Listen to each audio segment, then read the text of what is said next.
Fala, meu povo! Vocês estão bem? Estou aqui com mais um episódio do nosso podcast, Léo Severino Podcast, hoje com dois convidados super especiais, pastor Rodrigo Coelho e pastor José Ricardo. Não à toa que um está à minha direita e outro está à minha esquerda. Hoje o bicho vai pegar, a coisa vai feder.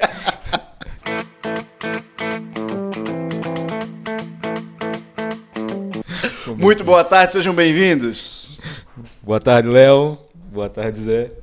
Boa tarde, essa brincadeira de começo não foi legal, mas tá bom. Não foi legal. Vamos pensar.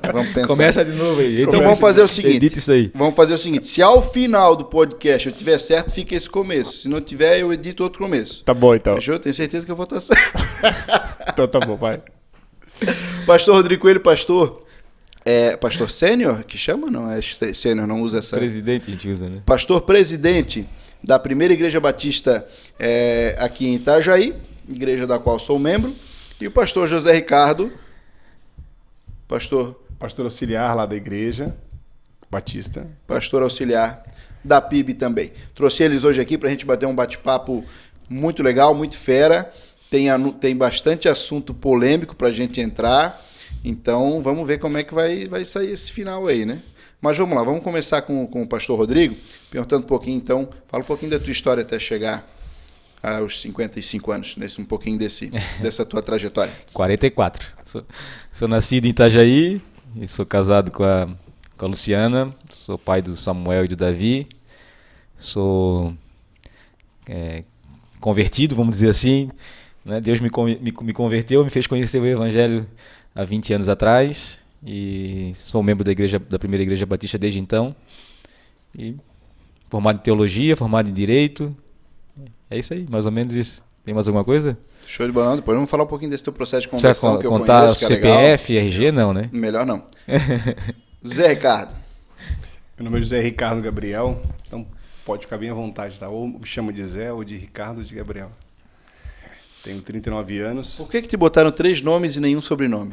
O meu sobrenome é Gabriel. É sobrenome. Gabriel é sobrenome. Gabriel é sobrenome. Sou casado com a Gabriela Palhares dos Santos Gabriel. Ela tem 39 anos também.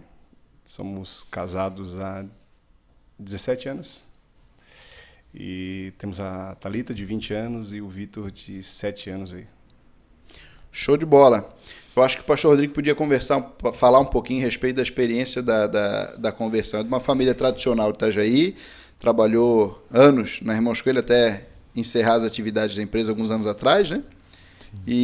Mas o teu processo de conversão é muito legal. Eu acho que vale a pena comentar aí como é que se deu aquilo que tu entendes que é legal comentar. Eu não costumo falar muito do meu testemunho, da minha conversão, mas de maneira mais básica, assim, resumindo ao máximo, né? Quando eu casei em 1998, eu comecei a ler a Bíblia a partir de então, e fui lendo aos pouquinhos, e fui entendendo, e Deus foi falando comigo, e chegou um momento que eu percebi que eu estava totalmente equivocado em relação ao meu relacionamento com Deus. E aquele momento Deus falou comigo, mexeu com o meu coração, e aí eu tive essa decisão de me arrepender dos meus pecados, dos meus erros, das minhas falhas. Não sou perfeito, continuo pecador, lutando contra o pecado o tempo todo, mas Deus me alcançou naquele momento. O Evangelho foi ministrado ao meu coração, e eu creio no Senhor Jesus de todo o meu coração, e naquele momento houve uma grande mudança na minha vida. Eu entendo que foi o processo de novo nascimento, e hoje caminhando com Cristo, a cada dia vivendo algo novo, vivendo experiências novas, vivendo essa experiência da novidade de vida, tentando cada vez mais alcançar o objetivo e o propósito do Evangelho, que é se tornar parecido com o Senhor Jesus, semelhante ao Senhor Jesus. E o que eu acho mais legal diferente, vamos dizer assim, não é comum, é esse processo de conversão sozinho, né?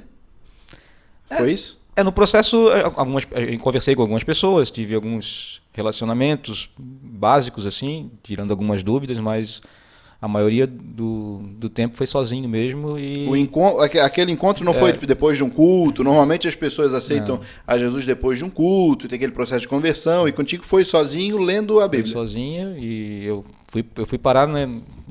Fui parar na primeira igreja batista, foi a minha única igreja que eu congreguei, que eu fui membro até hoje, depois de ter lido a Bíblia já algum tempo depois de ter lido a Bíblia, alguns meses depois. Já tinha lido a Bíblia inteira quando foi para uma igreja. Teve aquela questão da tradição, do coração, do familiar, né? E a gente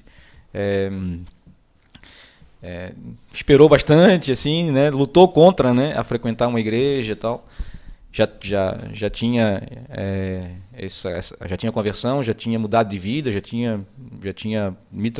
Deus já tinha transformado muita coisa na minha vida, já estava num processo de caminhada com Cristo, mas eu por questões tradicionais familiares eu esperei bastante, eu relutei bastante, até um acontecimento, eu não gosto muito de contar, mas foi eu tive um momento, uma experiência incrível com Deus, e quando eu tive uma experiência de um milagre que Deus fez na minha vida, eu senti Deus começando a me incomodar e a me cobrar acerca daquilo que eu já sabia, que eu devia congregar, que eu devia estar reunido com outros irmãos, ajudando outros irmãos e sendo ajudado, né, nas minhas necessidades também. E aí eu decidi procurar uma igreja. Legal. E aí chegou a ser, antes foi pastor auxiliar e assumiu a presidência da igreja faz quanto tempo?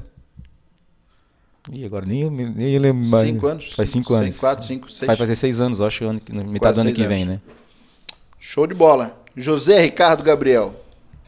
Eu costumo falar, Léo, que eu digo assim, eu não sou um ex-nada.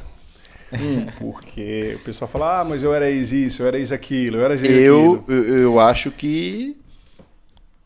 Olha, não sei. No decorrer da conversa. Então, assim, eu sempre participei da igreja desde criança. Você conhece um pouquinho a minha história. Minha avó sempre participou da igreja ali, né? Desde a sua fundação, a gente sempre participou. Então, era um lugar muito comum a gente estar sempre frequentando ali a igreja. Quando foi em 1997, eu já era adolescente, né? Só tinha 15 para 16 anos. Eu e meus irmãos, a gente já participando da igreja, da vida da igreja, tudo. E embora a gente esteja dentro, já tenha dentro lá na PIB, já participando sempre ali, a gente teve esse encontro ali, onde ele nos encontrou e a gente sentiu realmente a presença dele ali. Não necessariamente, né? Às vezes a gente acha assim que para a gente se converter ou para Cristo encontrar a gente tem que ir para uma igreja. Como o caso do Rodrigo ali. Não necessariamente, não precisa ir para uma igreja para eu me converter lá na igreja. Eu acho que o encontro verdadeiro é com Cristo, seja fora do ambiente religioso ou dentro do ambiente religioso. Naturalmente, é muito comum a gente ver que as pessoas procuram algum templo, algum lugar, e lá elas participam, e lá dentro a pessoa, eu aceitei Jesus, eu tive esse encontro. Amém, também é verdadeiro. Mas também é verdadeiro esse tipo de testemunho do Rodrigo, onde as pessoas não necessariamente precisam estar dentro de uma igreja, porque a conversão ela não se dá dentro desse limite do espaço, do local, igreja, prédio. A conversão, você é convertido a uma pessoa. E quem nos convence é Jesus. Não é o sermão do pastor, não é a música, entendeu? E o que tu pensa do movimento dos chamados desigrejados? Porque tu fala a respeito da experiência da conversão, que não necessariamente se dá dentro do ambiente de uma igreja, de um templo religioso. Mas essa pós-conversão, você acha que é possível existir um cristão fora da igreja? Léo, eu fiz assim, a gente precisa ir para a Bíblia. A Bíblia é a nossa referência. Recentemente estive pregando lá na igreja exatamente sobre esse tema. Essa necessidade dessa vida em comunidade. A gente precisa viver em comunidade. E eu digo assim, a questão do movimento dos desigrejados, eles se decepcionaram não foi com a estrutura necessariamente, foram com as pessoas. A decepção ela vai ser sempre com as pessoas. Ou às vezes até com instituições, com doutrinas. Sim. Doutrinas de homens, né? Que são compostos...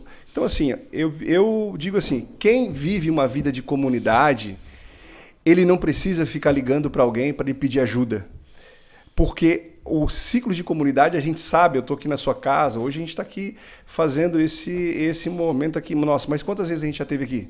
Então, assim, quem vive na comunidade, eu não preciso ficar ligando, pedindo ajuda, não. As pessoas sabem que a gente está precisando ou que eu sou uma fonte de recurso, Deus usa a minha vida, usa a vida do Rodrigo para a gente ser benção. Agora, quem não vive em ambiente de igreja, ele precisa ficar pedindo ajuda porque a gente não sabe o que ele está precisando, o que ele está passando, entendeu? E a gente vê que essa vida de comunidade é um princípio bíblico, ele se reuniu. Então não tem como a gente viver uma vida no corpo de Cristo sem fora do corpo. É algo que é um paradoxo. Não tem como. Como é que a gente vai viver? Isso aí. Como tu falou, a grande causa são as frustrações que acontecem, né? As pessoas...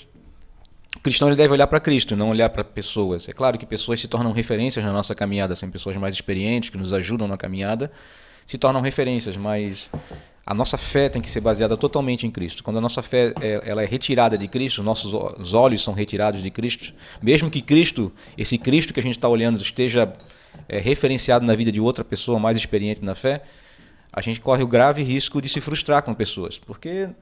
Como eu falei aqui, nós todos somos pecadores e nós cometemos falhas e as pessoas acabam se frustrando e se afastando. O movimento foi ocasionado pela frustração, com certeza, a grande maioria das vezes. E também existem pessoas que acabam se acomodando no movimento, né? Sabendo que tem que congregar, mas acabam se acomodando no movimento, sempre achando que todas as igrejas têm defeitos, todas as igrejas têm problemas, porque todas as igrejas são formadas por pessoas, e pessoas têm problemas e pessoas têm defeitos.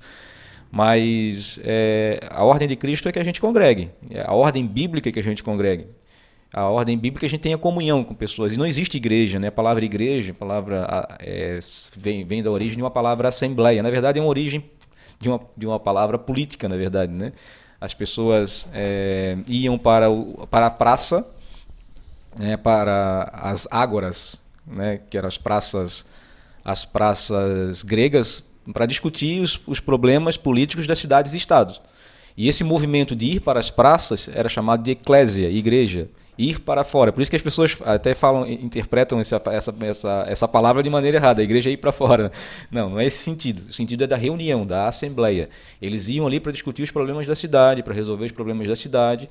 Ali faziam, tipo, nós fazemos reuniões de condomínio, mais ou menos vida, assim. Associação, uma vida, condomínio. a gente usa uma vida de comunidade. Eu gosto muito dessa expressão, porque eles estavam em busca de algo comum, eles celebram algo comum, ele é um interesse comum.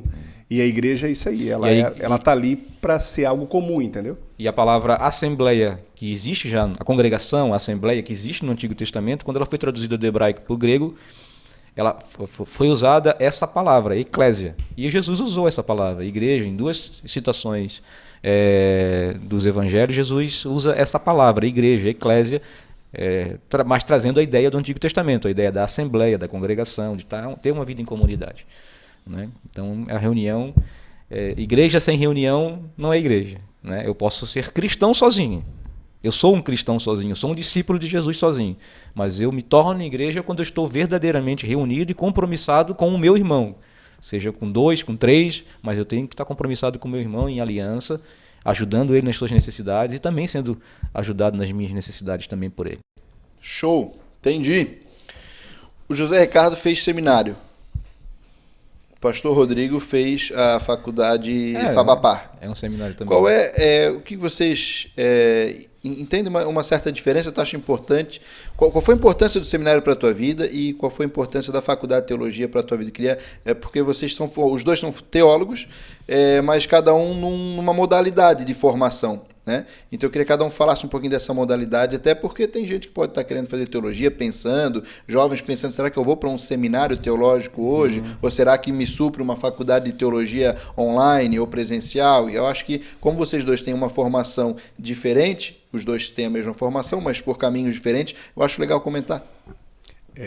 Na época que eu fui para o seminário, Léo, não existiam, pelo menos eu não me recordo de ter, no final dos anos 90, de ter uma faculdade de teologia, essa possibilidade de estudo online, isso aí eu não me recordo, confesso para vocês que eu não me recordo. Então, assim, na minha época, a minha geração, a gente foi para o seminário, no ambiente acadêmico ali, realmente, eu fui para o internato, primeiro a gente foi para o gente foi em 2001, fomos eu, o Jean, um grupo de outros irmãos da nossa igreja na época também. A gente foi para o Palavra da Vida. Fomos eu, o Jean e o Rodrigo Valikoski. Palavra da Vida, fica na cidade de Atibaia. Eu me lembro, acho que era no mês de abril, eu me lembro do Rodrigo com a Lu, alguns casais da igreja que passaram para nos ver, né, nesse ano. Eu me lembro certinho. Estava indo para Campinas e passou lá. Eu me lembro disso aí certinho. Então, assim, o ambiente, a minha formação é nesse ambiente acadêmico. Passei um ano em Atibaia, que era um internato, regime americano. Nós passávamos o dia inteiro, a semana inteira lá. E nos finais de semana nós íamos para as igrejas. A gente fazia esse trabalho na prática nas igrejas. Quando foi 2002, eu fui para Campo Grande. E me formei em Campo Grande em 2004. Também nesse mesmo ambiente acadêmico, tudo ali, onde a gente dormia no seminário e a nossa vida pulsava aquilo. Então, assim, a minha experiência é aquilo, é a gente ir para o ambiente onde a gente pulsava, a gente vivia aquilo e nós não tínhamos esse estudo remoto. Ali eu tinha possibilidade de 60, 70 para 100 pessoas junto, de nós conversarmos, a gente dialogar e a gente ia dormir e os bate-papos eram em torno daquilo. Então, assim, eu confesso que para mim foi um tempo muito bom e eu faria tudo novamente. Eu olho assim hoje o estudo online, eu estou terminando uma pós na área que hoje eu atuo, né? Além de ser pastor, eu tenho a minha atividade profissional, atuo na área comercial de uma empresa também. Então, eu vejo assim, o estudo online para o estudo presencial, para mim, a minha experiência, eu faria tudo novamente, de ter esse ambiente ali onde essa troca, de você olhar, de você estar junto. É que tu estudou já como uma faculdade mesmo, né? Quantos anos tu foi para o seminário? Eu fiz 4 anos e depois eu convalidei. Com quantos anos? Convalidou, né? Porque não tinha bacharelado. Não era reconhecido pelo MEC, né? Não era reconhecido. Era 2001, eu tinha 18 para 19 anos. Então, tu acabou o ensino médio. Fiquei um ano aqui. Ficou um ano aqui e já foi como uma faculdade mesmo, né? O pastor Rodrigo já não. O pastor Rodrigo tá formado em Direito, né? Formado em Direito. O pastor Rodrigo é formado em Direito, já tinha uma profissão e, posteriormente, já casado com filhos, tal, que foi fazer a teologia. Fala um pouquinho do teu estudo. Totalmente online, né? 100% online. Na verdade, não é 100% online. A gente fazia... Agora o bacharelado na FABAPAR é 100% online. Inclusive, a gente está negociando para fazer um polo aqui em Itajaí, né? A FABAPAR, Faculdade Batista do Paraná. Fazer um polo aqui em Itajaí. A minha convalidação foi por ela. Eu fiz na turma de 2012. Então, a convalidação é porque o seminário não era reconhecido pelo MEC, é isso? Vários seminários no Brasil não são reconhecidos, porque eles são ou interdenominacional. O que é interdenominacional? Ele não pertence a nenhuma denominação. Ou ele é ligado com uma confissão, com uma denominação. Eu passei um ano num seminário que ele é interdenominacional, né? E depois eu fui para um seminário confessional, que é o Batista. E depois, em 2012, eu me convalidei pelo MEC, porque eu passei 4 anos sem fazer o processo, e eles não eram reconhecidos pelo MEC. Aproveitei toda a grade curricular e depois eu convalidei em um ano, 2012. Entendi. A FABAPAR, apesar de ser uma faculdade batista, ela tem essa liberação pelo MEC, né? Hoje não se estuda apenas teologia confessional. Tem a questão da teologia convencional lá, né? Confessional, mas ela não te dá diploma de cientista, vamos dizer assim, né? Seria o certo, né? De teólogo, né? Reconhecido pelo MEC. Mas o bacharelado lá é de 4 anos, normal como qualquer faculdade, né? Algumas faculdades são 5, né? Algumas ciências são 5 anos, mas ela é 4 anos e sai como bacharel no MEC. Hoje algumas das nossas convenções estaduais requerem o bacharelado pelo MEC já não aceitam mais seminários confessionais apenas. Quem não aceita? Algumas das nossas convenções. A nossa catarinense não. A Convenção Batista, tu fala, dos estados, cada estado tem uma convenção. Para ser um pastor batista, em algumas convenções já estão perdendo o bacharelado já. A nossa não. A nossa aqui em Santa Catarina não, mas a Paraná precisa. Tá, mas você falou que está negociando para trazer um polo da FABAPAR aqui para Itajaí? Da FABAPAR para cá, para Itajaí, para a gente ser um polo aqui, para a gente ter aulas presenciais, aulas de reforço, né? Faz a matéria 100% Seria sistema online, híbrido? Faz 100% online com com todo o sistema da Fabapar, mas teríamos aula de reforço aqui, para quem quiser fazer teologia, para quem As quiser provas, fazer... talvez, alguma coisa assim? Não, as provas são feitas online também, mas a gente faria aulas de reforço de cada matéria. Apoio, né? Apoio, ajuda, Sim, tirar claro. dúvidas e tudo mais. Presencialmente mesmo, né? A gente marcaria uma data e faria E presencialmente. ainda não existe isso, está se Não, nós negociando. já estamos fechando, né? Já assinamos os contratos, estamos só fechando o material para a gente poder começar Legal. E a divulgar. Dando tudo certo no cronograma que se imagina, a partir de quando que as pessoas poderiam fazer contato para Acho fazer que teologia mais aqui em Itajaí? uns 15 dias a gente já vai começar a divulgar. Já, então? Já vai começar a divulgar, legal. porque tem que fazer o vestibular, tudo, né? Porque é um bacharelado normal.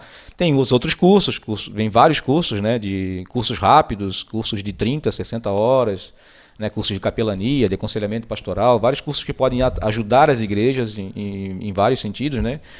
Mas também tem o bacharelado, tem pós-graduações, várias pós-graduações e tem o mestrado também.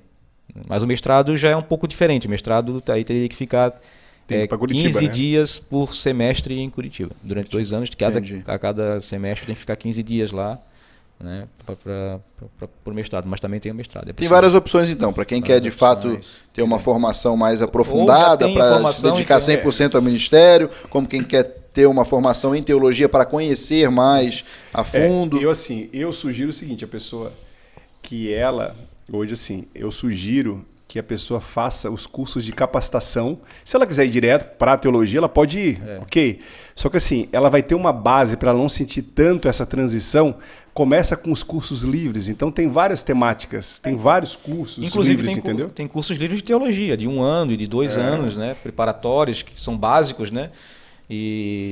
Porque partir diretamente para o bacharelado, às vezes, não é necessário, né? Apesar de ser 100% online, é bem puxado, eu fiz, né? Na verdade, o meu era semi-presencial, vamos dizer assim. Mas é bem puxado, tem TCC para ser feito, não é uma coisa simples assim, é uma faculdade mesmo. Tu já finalizou? Já finalizei. É uma faculdade mesmo e não é uma coisa... O TCC fez o quê? Qual foi o tema? Eu ia te perguntar isso aí. Qual foi o tema? Eu fiz sobre escatologia. Você fez? Escatologia. Fala um pouquinho mais. Escatologia não ajudou em nada. Essa resposta.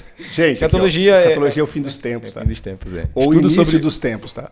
Ou início da nova era. Então vamos perguntar, tá acabando? A era que está por vir. Tá acabando ou não tá acabando? Sempre está acabando. Sempre Jesus está sempre acabando. Voltar. Eu fiz um trabalho... Ou sempre está para começar, né? O anticristo já nasceu, já está entre nós? Como disse o apóstolo João, há muitos anticristos no nosso meio. Ele já está no nosso meio, muitos deles. Você pode citar algum, não? Não citar nomes. Citar nome é antiético. Não. Não. Citar nome... Não, a gente pergunta. A resposta é opcional. Ô, Léo, eu fiz o meu. Com o tema foi a atualidade dos 10 mandamentos. Mas já está desatualizado. Foi quando? Não, isso aí foi 2004. 2004. Tem que atualizar de novo. Tem. Até uma série bem legal. Eu acho que na PIB eu nunca preguei sobre ela. É muito atual. Sempre foi atual. A gente, assim, que o que Jesus fez, na verdade, ele ampliou os 10 mandamentos, né? Jesus, ele estendeu o significado daquilo que é os 10 mandamentos. Então, a gente tem essa necessidade de entender, sim, o que foi a atualidade dos 10 mandamentos para o povo hebreu, como que Jesus ele encarou os 10 mandamentos e como que a sociedade de hoje ela encara os 10 mandamentos. Na verdade, ele ressignificou, né? Tirou de ser uma lei apenas para ser cumprida, para ser uma vida prática, né? Uma vida... Mas é um tema bem legal. Eu gostaria de ler se tu tens aí guardado. Eu tenho aqui. Põe na roda. Eu vou perguntar para o pastor Rodrigo a respeito da igreja hoje, da visão da igreja, do trabalho da igreja hoje, e depois eu queria que tu contasse a história do padre. Conta a história do padre? Conta a história do padre. Aí conta a tua história. A tua história. Não, a tua experiência ministerial lá. Coloca. Isso. É muito legal aquela história. Eu te falo. Vai começar a pegar no pé. Não, porque é legal a história. Ele gosta de contar. É muito legal a história. É bom, a gente... Mas e aí, fala do trabalho hoje da igreja. Qual é a visão da igreja batista hoje? Porque igrejas evangélicas, falar hoje igreja evangélica abre uma gama infinita de visões, de teologias, de pregações, enfim, né? Qual é a visão da igreja da PIB hoje? Eu creio que Deus trabalha na diversidade também, né? Tem muitas igrejas que pensam um pouco diferente da gente, mas não quer dizer que Deus não esteja trabalhando e usando pessoas também em acordo. Então a gente não está com a visão correta, né? A gente entende um projeto que Deus tem para as nossas vidas, entende que é correto para as nossas vidas e a gente crê que aquilo ali é o que Deus tem trabalhado nos nossos corações. A gente tem tentado fazer uma igreja ser discipuladora, uma igreja que verdadeiramente ensina as pessoas a viver em Cristo. Esse é o nosso propósito fundamental. Assim. A gente quer fazer com que as pessoas sejam ensinadas a viver Cristo. Não apenas aprendam sobre o Evangelho, tenham conhecimento do que é Evangelho, tenham conhecimento bíblico. Né? A gente tem uma preocupação muito grande com a Bíblia na igreja, faz parte lá, sabe como é que é, de pregar verdadeiramente, de expor verdadeiramente a palavra de Deus, mas isso não é apenas uma preocupação. Como colocar isso em prática? Sim. Como aplicar isso na nossa vida? E como é viver Cristo nos dias de hoje, né? Na nossa sociedade, com todas as nossas questões, a gente tem que aprender a viver Cristo. E a gente foi chamado para viver Cristo, viver em novidade de vida, né? Todos os dias. Então esse é o nosso projeto. Nós temos essa ideia de ser uma igreja discipuladora, que forma discípulos para Jesus.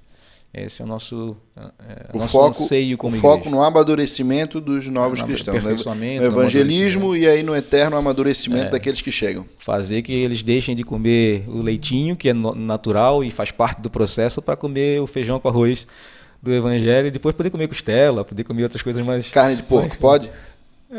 Claro, Jesus não liberou lá, não está liberado em Atos. Não sei, a minha parte é perguntar. Ora com sábio. Tudo que Deus criou. Eu preciso fazer algumas. Jesus falou isso para Pedro numa visão, né, que Pedro teve. Tudo que Deus criou está liberado. É uma questão do Antigo Testamento. A gente respeita a doutrina de algumas igrejas, o entendimento de algumas igrejas que pensam diferente. Mas que Deus criou, claro que tudo tem que ser com moderação, né? Tudo feito de acordo para cuidar do corpo também, porque nós somos templos do Espírito Santo e temos que cuidar das nossas vidas, né? Cuidar da nossa saúde. Então, com respeito à nossa saúde, por que não? Pode ser comido sim, pode ser desfrutado das bênçãos que Deus deu para cada um de nós. E o café está servido para todo mundo, não tem xícara, pastor Rodrigo, porque ele não toma café. Então só tem a aguinha dele ali, eu devia ter comprado uma água tônica, eu pensei e esqueci. Ele é fã de água tônica. Mas não toma café. Eu esqueci da água tônica. A água tônica diz lá que o amargo transforma, né? Então a gente gosta de ser transformado todo dia, então a gente apoia o amargo. Esse amargo transforma é um perigo, porque por camarada que toma cerveja, ele vai ouvir o pastor falar, pastor, o amargo transforma. Já que tu entrasse no transforma assunto... Também, né? Transforma também. Se beber demais, vai transformar numa pessoa sã, uma pessoa embriagada. Base bíblica. Isso. Uma pessoa embriagada. O vinho da época de Jesus, ele era alcoólico ou não alcoólico? Tinha álcool. Alcoólico, com certeza. Então Jesus gostava do álcool. Não gostava do álcool. Mas peraí, o processo do álcool, ele era fermentado naturalmente. Sim. Não, ele era, lógico, os ele vinhos, era trabalhado. Tudo os vinhos... Mas deixava bêbado. Sim, com certeza. O vinho kasher, né, que é o vinho bebido na região deles lá, ele tem um pouco menos de graduação alcoólica que os nossos vinhos normais, né? Mas não quer dizer que não embriaga. Embriaga também. E em quantidade vai embriagar. A Bíblia não é contra o álcool. A Bíblia não condena o álcool. Eu não posso condenar o que a Bíblia não condena. Eu não bebo porque eu fui alcoólatra. E eu escolhi não beber. E foi uma parte que Deus trabalhou no meu coração e eu fiz um voto, vamos dizer, com ele. E eu não faço voto de tolo, né? Então faz mais de 20 anos que eu não bebo álcool, né? A Bíblia fala que o nosso corpo é templo do Espírito Santo. A gente precisa, assim, tomar cuidado para a gente realmente o quê? A gente não se embriagar, a Bíblia fala sobre isso aí. Tem uma questão do testemunho, o próprio apóstolo Paulo ele era recomendado a tomar por uma questão de uma necessidade. Timóteo, né? Ele fala para exatamente. Timóteo, né? Paulo, ele escreve falando o quê? Que um pouco do vinho, entendeu? Por uma necessidade dele. Então hoje é muito comum, os mais idosos. A minha avó mesmo falava, tem que tomar um vinhozinho antes de dormir, entendeu? Tem que tomar um vinhozinho. Então era comum isso aí. O problema do Brasil é a questão cultural, né? O Brasil, outras culturas... de maioria cristã, não tem menos problemas em relação a isso, porque as pessoas vivem culturalmente, elas sabem e bebem com sobriedade, vamos dizer assim, né, com sabedoria e não costumam se embriagar e tudo bem em relação a isso. Mas no Brasil a questão cultural é muito forte, assim, né? Essa questão da bebida, o alcoolismo. Mais do que de beber, do se embriagar, é isso que tu fala? O alcoolismo no Brasil é uma doença, né? É uma doença, não é doença em todos os lugares do mundo, mas no Brasil é uma coisa muito séria. Já é uma questão de saúde pública já, né? e destrói. Tu trabalha com família, né? Tu vai poder falar melhor do que eu como conselheiro tutelar, né? Quantas famílias que você já atendeu que foram destruídas pelo alcoolismo, né? E o Brasil vive isso muito seriamente, né? E é uma questão até que deveria ser melhor cuidada até na questão do Estado, porque é uma questão muito séria, né? Pessoas que adoecem, que sofrem com isso, é uma prisão, é uma escravidão. Isso todo mundo sofre. A dependência química não deixa de ser uma dependência química, né? O alcoolismo é uma dependência química. O álcool é uma droga. É uma droga liberada, né, pela lei, mas é uma droga que transforma a vida das pessoas. O álcool é uma droga. O álcool é uma droga liberada pela lei. Ok. E você pode beber sem se embriagar. Certo? Se tu conseguir fazer, sim. É bom. Mas se não consegue, melhor, se não consegue, melhor parar. Sim. Melhor parar. Mas se você consegue beber... Entendi. Não tem problema nenhum. Eu ia me aprofundar um pouco mais nesse assunto, mas não foi não. Gera polêmica, né? Gera bastante polêmica. Eu ia perguntar, se tu achar que deve responder, eu ia perguntar, e a maconha, se ela for consumida com moderação, se fosse legalizada a maconha, e se for consumida com moderação, seria equiparada ao álcool, biblicamente, ou não? Olha, eu teria que estudar um pouquinho mais sobre essa questão. Eu sei que ela é usada em alguns lugares para medicinal, né? Não falo da medicinal, não. Falo da questão de recreativa, né? O uso recreativo, assim como o álcool, né? Eu não sei. Por ser contra a lei, como cristão, a gente não pode ir contra essa questão, né? O problema dessa droga é que ela hoje em nenhum lugar ela é vendida de maneira pura também, né? Isso é uma questão que já mistura com outras drogas, mistura com outras substâncias químicas que causam muito malefício para a saúde. É a questão do cigarro, por exemplo, né? É liberado por lei, né? Qual é a diferença de quem fuma um cigarro e de quem toma um copo de cerveja? Nenhuma. Alguém consegue fumar só um cigarro? É porque... Normalmente não. Nunca conheci ninguém, né? Acho que não. Tem gente que consegue tomar 2 copos de cerveja por dia. Isso não vai ficar embriagado. Mas tem alguém que consegue fumar só um cigarro por dia? Não, é difícil, né? Porque o cigarro, como a maconha, eles são altamente viciantes, né? Então a pessoa não consegue viver com pouco, né? O álcool também mas o álcool não é tão viciante quanto essas duas outras substâncias químicas, vamos dizer assim, né? Então é difícil de dizer. Eu não sei, mesmo assim eu acho que eu seria contra. Se fosse um pedido de conselho, eu acho que mesmo se fosse liberado, eles diziam, não, isso vai fazer mal para a sua saúde, a chance de te levar a outras drogas é muito grande. Então a minha recomendação, meu conselho seria que você não fizesse, né? Que você não fizesse isso, porque vai trazer malefícios para a tua saúde. Esse é o meu pensamento. Zé, fala do começo do teu ministério lá, conta a história da igreja, né? Que aquela história é boa, cara. Legal, né? Eu primeiro sou muito grato pela minha formação que eu tive, porque a minha experiência, eu tive contatos hoje, eu não sei como é que é online, esses cursos online que nós temos hoje. Principalmente a questão do seminário, né? Faculdade teológica, tudo, eu não sei como é que é, mas eu tive experiência, contatos com vários livros de autores católicos, porque dentro da história da igreja, enfim, a gente tinha uma igreja, que é a Igreja de Cristo, que é a Igreja Católica, e um dos livros que eu tive contato bem legal foi com São Tomás de Aquino, com as Sumas de São Tomás de Aquino, quando eu vi aquilo pela primeira vez, as Sumas assim, que existem... Agostinho de Hipona, tem vários autores que são usados até no nosso meio, hoje, estão estudados até. Aí eu fui ler sobre eles e são verdadeiras mensagens, assim. E eu tive muito contato, foi muito bom a questão com seminaristas católicos e padres católicos. Mas como? O teu seminário era... Seminário era, só que a gente frequentava em Campo Grande. A gente tem uma forte editora lá chamada Paulinas.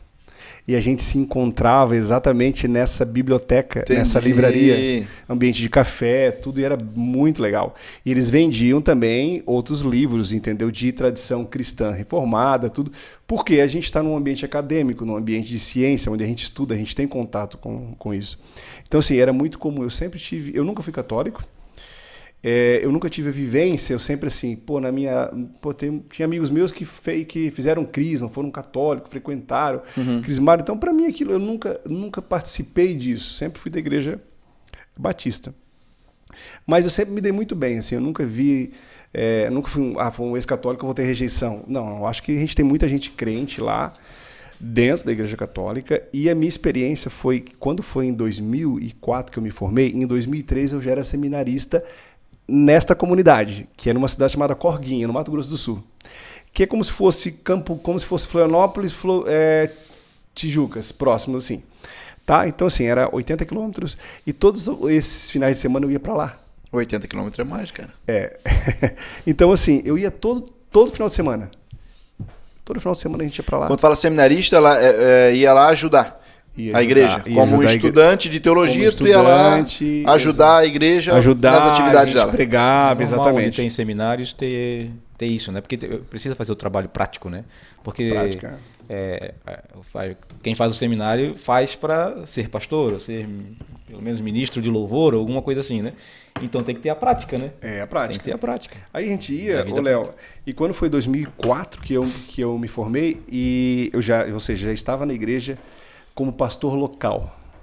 Porque na igreja batista tem isso, eu só ia me tornar um pastor batista da igreja, eu era um esse seminarista local, e em 2004 eu me formei, em 2005 eu assumi a igreja.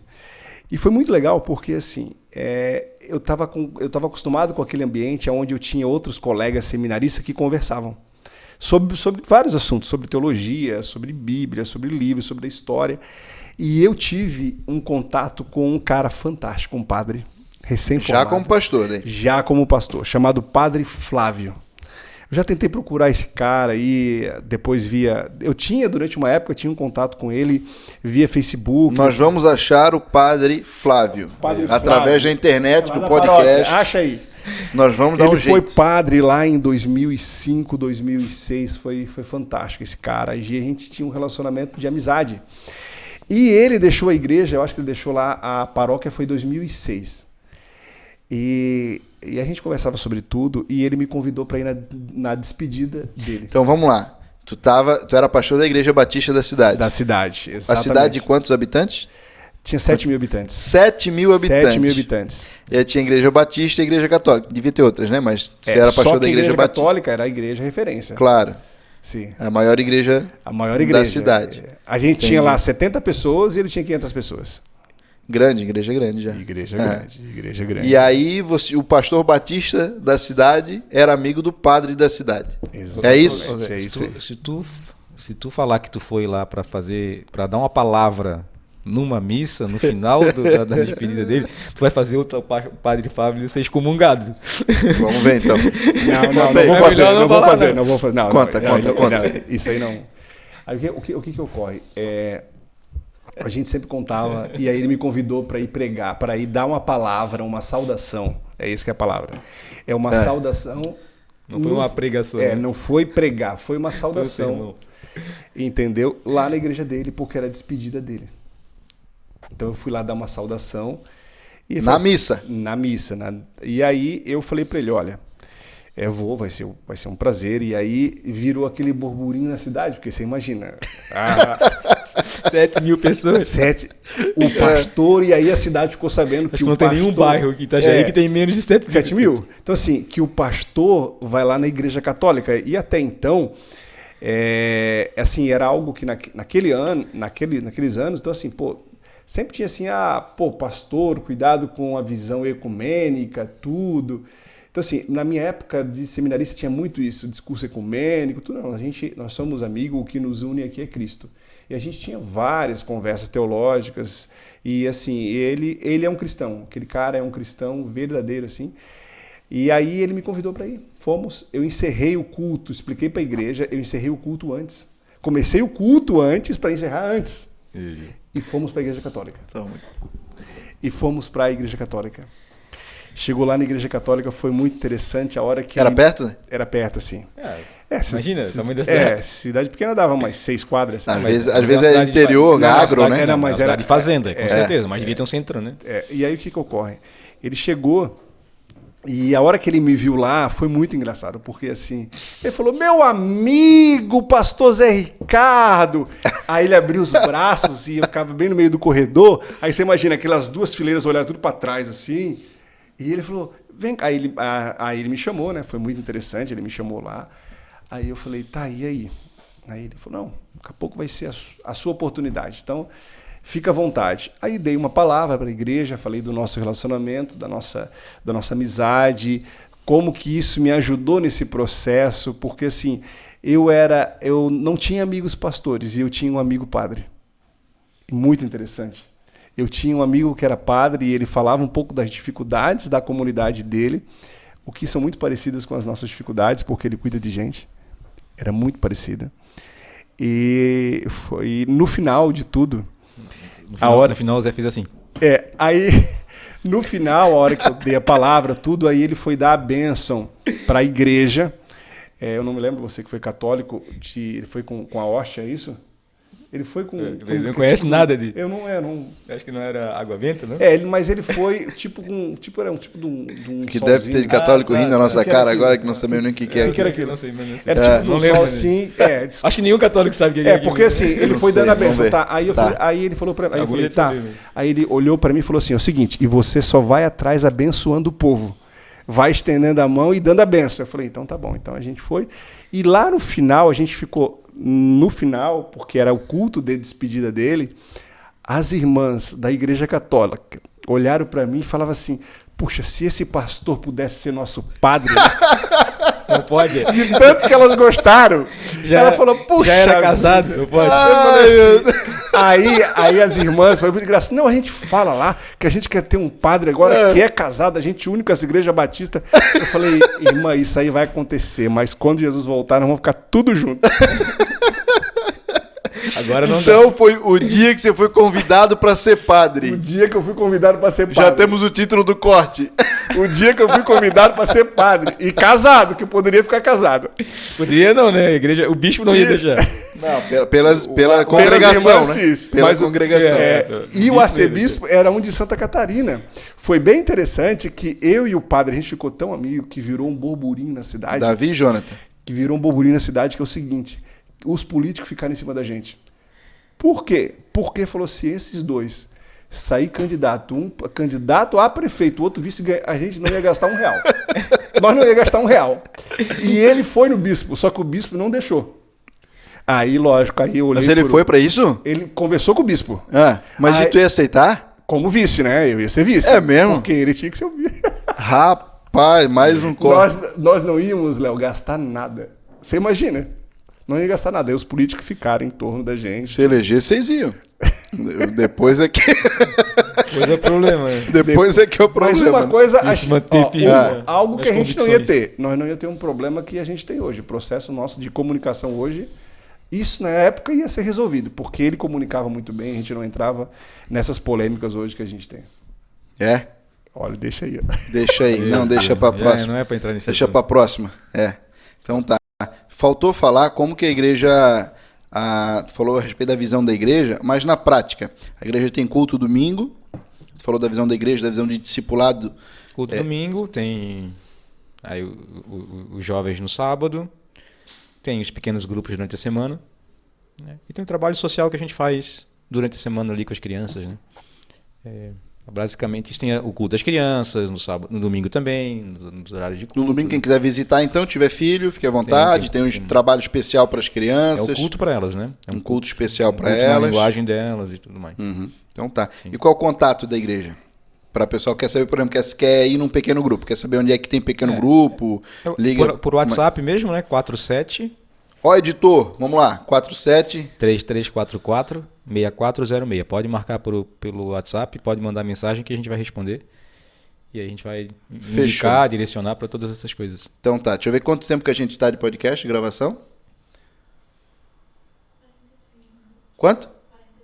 43? Tá bom, vamos encerrar ali com 1 hora e pouquinho, porque agora nós vamos falar de um assunto um pouquinho mais polêmico.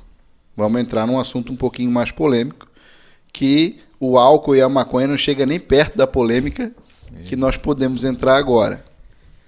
Mas para entrar nesse assunto, eu quero fazer uma homenagem ao meu amigo José Ricardo e quero oferecer para os convidados um pão com mortadela.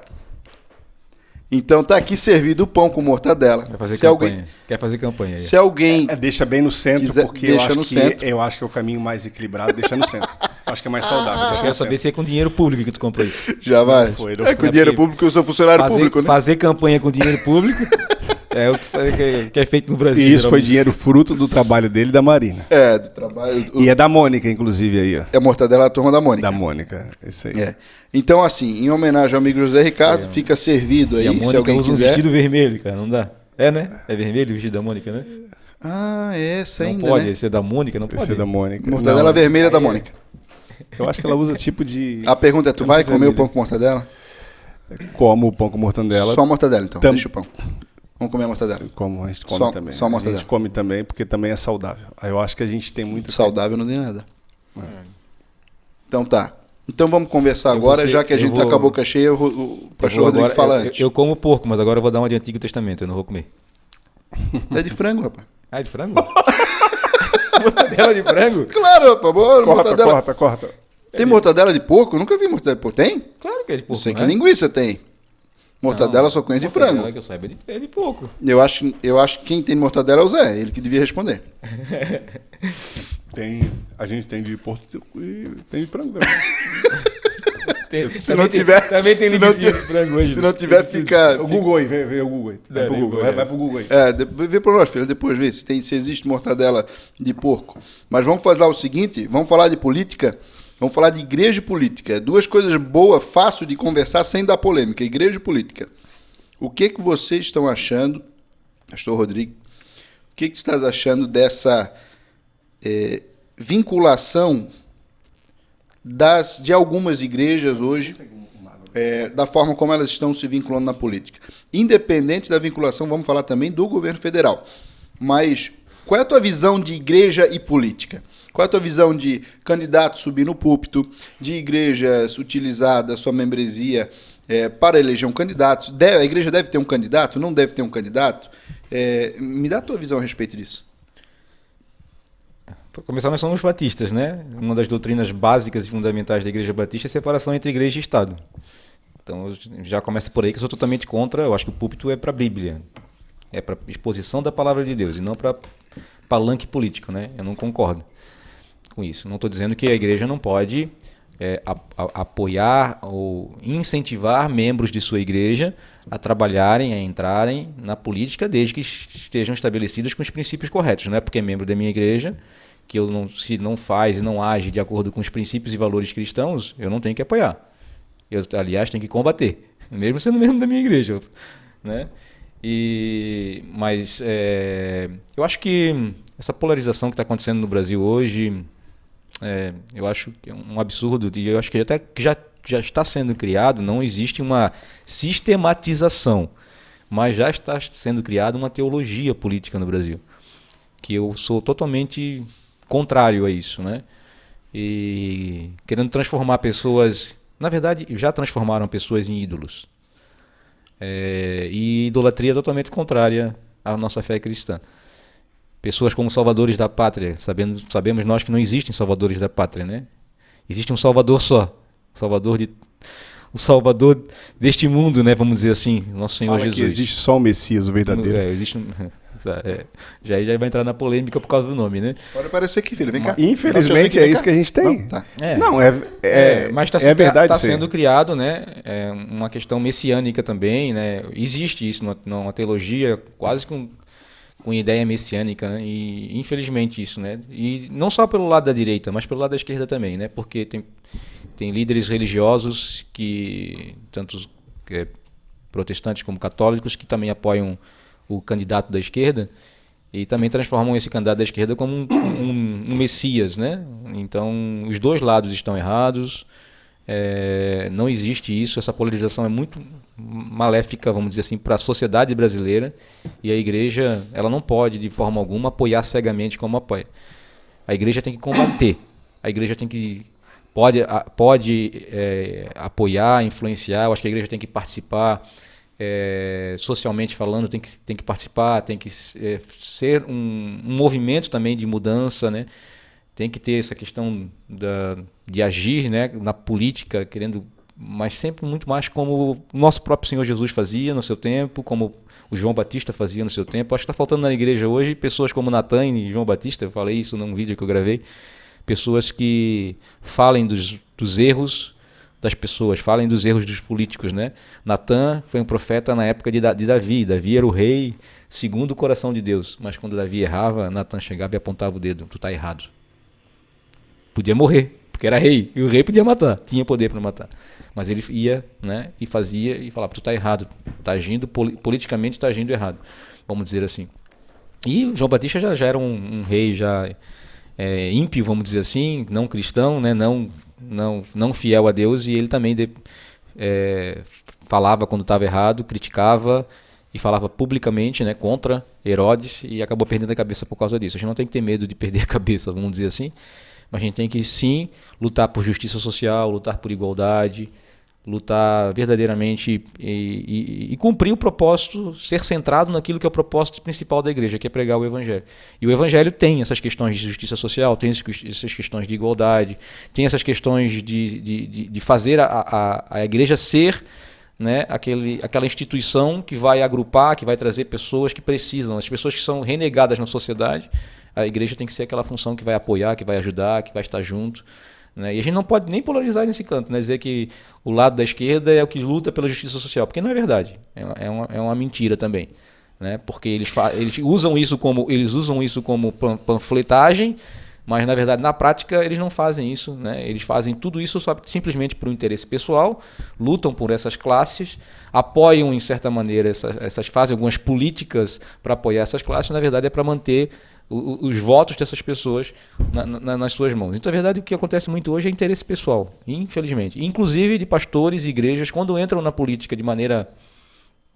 e criticando já, né, esses pastores que fazem isso, quando entram de maneira para apoiar, na verdade, muitos deles eles não estão ali para apoiar ou para ajudar o Estado, ajudar a cidade, ajudar o município. Muitos deles, muitas vezes, entram por interesses pessoais, simplesmente por interesses pessoais. É fazer carreira, entrar nessa área para fazer carreira, não para lutar pelas verdades cristãs, muitas vezes, mas simplesmente para, vamos ser sinceros, né, interesses até econômicos, né? Ganhar dinheiro e tudo mais.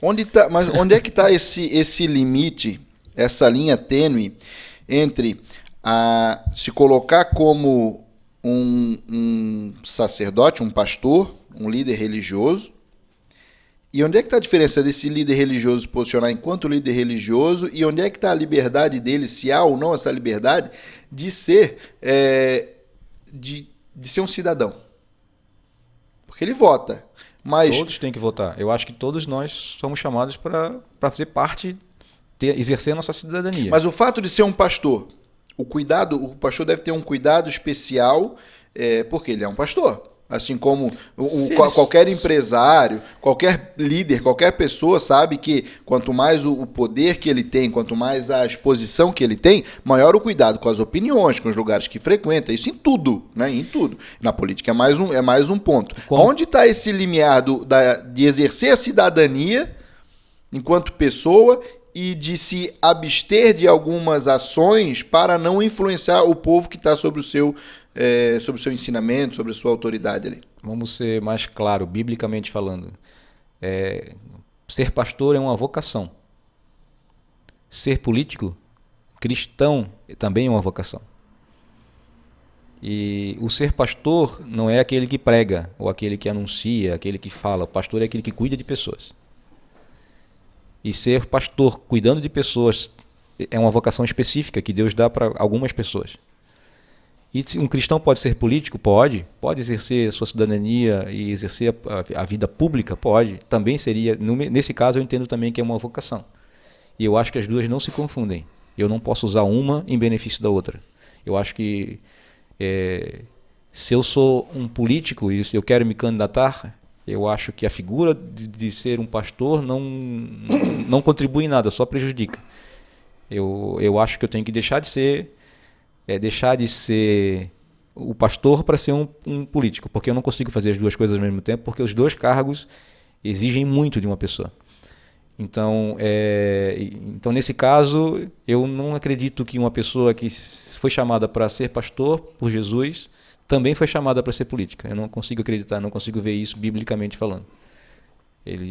Pesado esse, hein? Eu não consigo ver isso. Uma vocação para ambos os cargos. Eu acho que existem pessoas cheias do Espírito Santo, pessoas, vários cristãos que têm essa capacidade de serem vocacionados para a política, para servir a sociedade. Preste atenção, servir a sociedade não é servir a igreja e muito menos servir a seu próprio bolso, mas servir a sociedade, praticando e vivendo Cristo também como um ser político. Se existe essa vocação, eu sei que existe essa vocação para algumas pessoas, eu acho que essas vocações não se confundem, ou a pessoa é uma ou a pessoa é outra. E aí, Zé? Eu creio sim. Quando você perguntou ali, questão de levar... Só um pouquinho mais perto. Só. Quando você perguntou a questão de abrir o púlpito, hoje a gente não precisa abrir os púlpitos para os políticos. Os pastores já vão até Brasília, já vão até o Palácio visitar. Eles não precisam mais de púlpito. Exatamente por conta dessa influência que você colocou aí.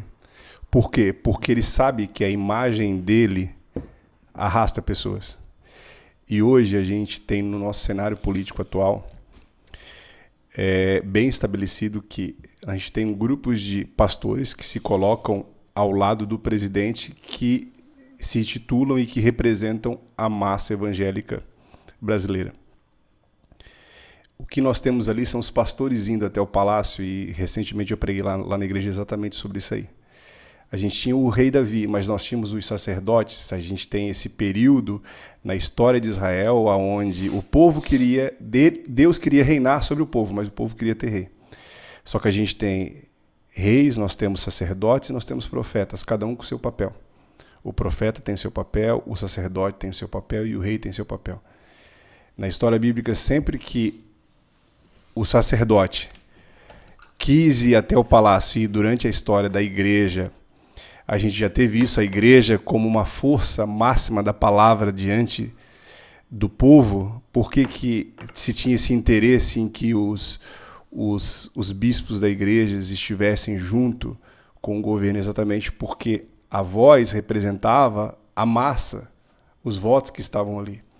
Só que hoje, assim, a gente tem esse problema. A gente tem problema nos dois polos. A gente tem problema no polo da direita, a gente tem da esquerda, da direita, a gente tem. Só que o que eu vejo que está por trás disso aí é uma questão, a gente reduziu hoje o debate evangélico, a agenda hoje política, a gente reduziu ela, e a gente teve, eu acho que eu tive com você que foi no sábado falando sobre isso aí. A gente reduziu hoje a agenda simplesmente em aspectos morais e basicamente com algumas agendas. Agenda família, que é super importante, eu sou um cara casado, tenho família, acho que é importante a gente ter isso aí, a questão de aborto. A agenda hoje evangélica, posicionada ao lado da direita, se posicionou com essa temática, ela reduz o evangelho a isso. Também é isso. A pautas morais específicas. Exatamente. A gente reduz isso. Por quê? Por uma falha muito grande da leitura desses líderes que não abrem mais os púlpitos muitas vezes, mas vão até o palácio. Por quê? Porque eles entendem que o cristianismo é simplesmente uma transformação gerada por comportamento somente. Porque antes eu fazia isso e agora eu faço isso. Só que o encontro com Jesus, o encontro com ele é o encontro com uma pessoa. Como o pastor Rodrigo teve aqui, ele se encontrou com Jesus. Ele primeiro se encontrou com Jesus e depois vieram essas mudanças. A questão é que a gente tem gente que a gente fala assim, ó, você não pode mentir, você não pode roubar. Só que a pessoa é doida para mentir. Ela é doida para roubar. Só que ela não faz isso porque a religião fala que não pode fazer. Só que quando aquilo vem de dentro para fora, isso acontece naturalmente, ela não mente mais. Ela não precisa mais que alguém aponte, ó, a Bíblia está aqui, você não pode fazer isso. E a gente tem essa pauta bem estabelecida hoje, essa massa que está do lado do presidente, de pastores, de cristãos, com essa pauta. Em contrapartida, a gente tem a esquerda, entendeu? Uma pauta batendo exatamente nesses valores. Ou a gente, assim, abrindo a questão do aborto, que também é um problema. Só que, assim, a temática hoje religiosa, política, ela está reduzida a isso. Mas, por exemplo, e a corrupção que a gente teve na esquerda, a gente teve ao longo da história do lado de cá também. Tá, ninguém está preocupado com a agenda corrupção, com a agenda, por exemplo... Privilégios. Exatamente. Então, assim, ó, eu acho que o povo evangélico brasileiro, ele precisa entender que ele está reduzindo a pauta cristã com os aspectos morais. Isso aqui é um resultado de transformação. Entendeu? Sendo sincero, a corrupção, o combate à corrupção e a luta pela justiça social são duas pautas evangélicas, biblicamente falando. Que Jesus combatia a corrupção de Roma, combatia a corrupção do Sinédrio, combatia a corrupção do pecado abertamente, falava mesmo, né, e dizia arrependei-vos, convertei-vos, que seria uma pauta que a direita comprou, e que comprou, às vezes até falsamente, né, vamos dizer assim, apenas como propaganda. Sim. E a esquerda comprou a pauta da justiça social, mas a gente vê Jesus curando enfermos, Jesus visitando os pobres, Jesus pregando o evangelho aos pobres, né? Mas as duas coisas existiam, mas quando ele chegava nessas pessoas, ele dizia arrependei-vos, convertei-vos também, porque vocês também estão corrompidos. Então existia o elo, a centralidade das duas coisas, né? E a gente hoje está fazendo essa polarização das duas coisas, dizendo isso aqui é a verdade teológica, isso aqui é a verdade teológica, na verdade, então, essa junção... É mais ou menos assim, eu vejo hoje essa polarização da seguinte forma, eu vejo a ideia muito clara na minha cabeça. Hoje nós somos os pastores, vamos dizer assim, esses que estão se misturando com o Estado aí, hoje nós somos líderes de 60 milhões de pessoas no Brasil, praticamente. Então, falando dos evangélicos? Sim. Tá. Fora os padres que também se envolvem com isso e são líderes de mais um monte de milhões de pessoas, né? Se falar de cristãos de forma geral, quase todo mundo. Cristão católico segundo a ideia, mais de 80%, segundo eu penso, os últimos dados, são 86%. 86%. De cristãos no Brasil.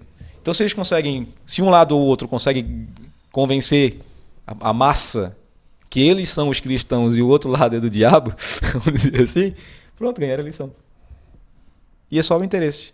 A ideia é ganhar a eleição. A ideia é defender essas pautas para ganhar a eleição. A gente não pensa que a pauta progressista, a defesa, esse combate da pauta progressista, vocês não entendem que é importante para a sociedade? Nas questões morais também? Vocês pensam que deve ser incluído outras pautas? Ou que essas pautas que hoje estão colocadas na mesa não deveriam estar na mesa? Também deveriam estar na mesa, mas não com esse destaque, esse 100% como é apresentado. Ele só é apresentado nisso. Então, assim... Deveriam estar abaixo da questão geral, que seria a justiça social. A justiça social. A pauta principal seria a justiça social? Que combate à corrupção e justiça social. São as duas coisas que o evangelho bate de frente. Assim, 15 de novembro, data da proclamação da República. Essa data fez toda a diferença na nossa história. A gente decidiu ser república. A gente decidiu ser república nesse dia e como é que a gente governa numa república? Por meio do voto democrático. A gente precisa eleger pessoas, nós precisamos eleger pessoas. E na democracia, a gente tem os três poderes que a gente constitui: executivo, legislativo e o judiciário. A harmonia entre os poderes com a independência é algo essencial. A harmonia entre os poderes. Então, assim, essa capacidade de a gente ter um governante que saiba ter um discurso harmônico e que saiba dialogar é uma pauta que, se nós não tivermos essa liderança, porque assim, hoje eu olho pro governo, eu falo assim, que o governo tem uma crise somente, ao meu ver, grande, é a crise da comunicação. A gente precisa ter um líder que saiba se comunicar, que não entre à semelhança do nosso Messias, que, quando provocado, ele não revidava.